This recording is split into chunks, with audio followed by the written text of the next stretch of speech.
Coa fin do 2022, o treito das Galerías Oliva que desemboca na rúa Gutiérrez Mellado pechou un capítulo da súa historia. Os negocios foron pechando nos últimos meses do ano antes de dar comezo á demolición do edificio número 3 desta rúa. Unha tenda de roupa de adultos, outra de nenos ou unha froitaría son negocios que quedan no recordo.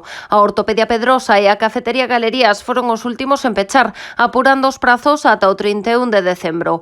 Agora mesmo só queda a tenda do ONG Solidaridade Internacional. Muy honesto no fue, porque nosotros nos enteramos por terceras personas de que esto se iban a hacer obras y se iba a derribar el edificio.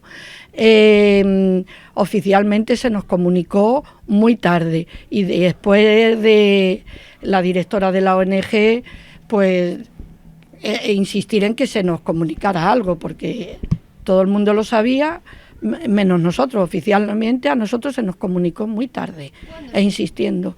A seguinte complicación que afrontou a ONG foi atopar un local dun prezo axeitado ao seu orzamento. Finalmente quedarán nas mesmas Galerías Oliva fronte á cafetería Delicious Bakery. Fuera los locales empezamos a buscar y era muy caro.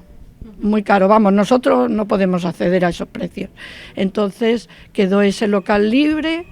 Se nos dijo si queríamos ir para allá y aceptamos, y muy bien, muy contentos con los propietarios. Así que aí quedamos. Así a la clientela tampouco la movemos mucho. Abrirán as súas portas na nova localización o vindeiro 12 de xaneiro. Agora comezaron os traballos de mudanza, aínda que xa sofren as primeiras molestias derivadas do inicio das obras de demolición. Esto fue a raíz de que precintaron toda esta zona y empezaron a picar algo, picaron una tubería y hubo humedades. De cumprirse os plans iniciais, a saída das Galerías Oliva cara á rúa Gutiérrez Mellado quedará pechada a partires do 30 de xaneiro.